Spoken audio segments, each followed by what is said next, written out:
E kemi thënë që prej fillimi që sa më agresiv të bëhen ata, aq më shumë shtohet rezistenca jonë.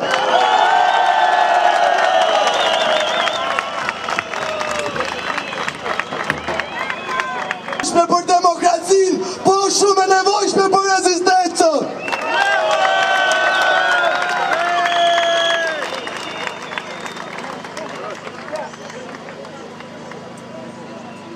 Çdo grusht i tyre i shton 100 veta në shesh, ne do t'jemi këtu më të fortë edhe pse në ditën e 33. Ne t'ja nisim me himnin si që kemi bërë zakon, e t'ju tregojmë se ne nuk ndryshojmë pavarësisht e çfarë bëni ju.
Përshëndetje gjithëve, sot jam për të lexuar një komunikat për shtyp, jam autorizuar nga grupi koordinues i protestës.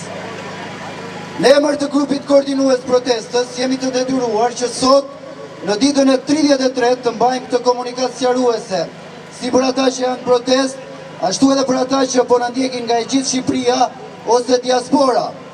Siç kemi njoftuar edhe publikisht ditën e djeshme, sot me që kishte seancë plenare, kemi vendosur që t'jemi përpara parlamentit, për të thënë deputetëve se nuk janë përfaqësuesit tanë dhe se çdo seancë parlamentare duhet pezullohet deri në një moment të dytë, për shkak se populli është në rrugë.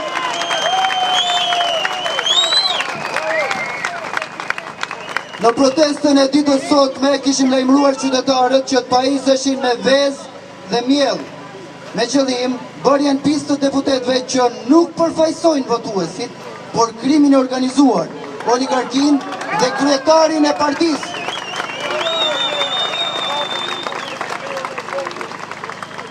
Një grup prej nesh i cili ishte mbledhur më herët pranë parlamentit, ishte ulur në një kafene ku po priste orën 10 për fillimin e protestës.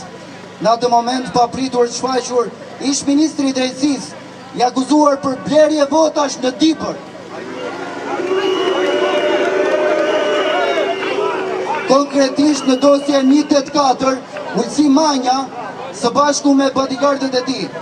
Në atë moment, protestuesit kanë reaguar dhe më pas janë dhunuar nga policia private Ulsi Manjës, ku njërit prej protestuesve dyshohet se i është thyer hunda.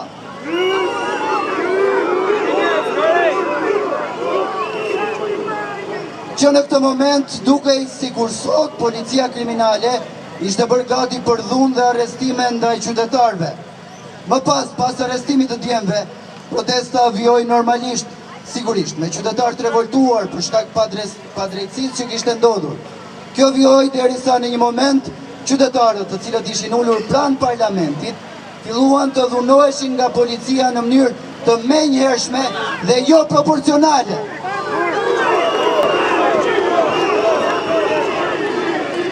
Policia e shtetit ndërhyri me dhunë.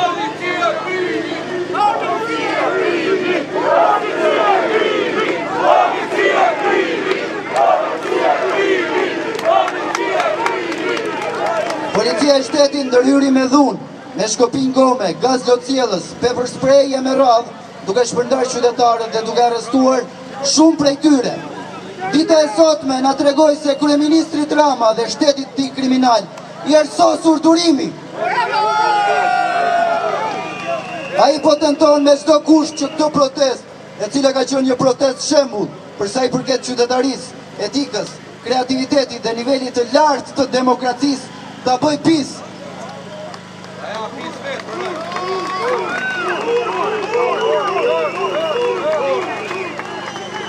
Pikërisht në këtë moment ne do t'i themi se kjo protestë është gjëja më e bukur që i ka ndodhur këtij vendi dhe do t'jemi këtu derisa ti të largohesh në mënyrë paqësore dhe qytetare. Nëse argumenti juaj është dhuna, argumenti jonë është rezistenca dhe qëndresa. Ne nuk do të dorëzohemi, nuk do të bëhemi si ju. Dhe i mesazh të fundit, ne do të vazhdojmë protestën këtej tutje në mënyrë paqësore këtu në bulevard, si çdo ditë derisa të fitojmë. Faleminderit. Dorë e qem!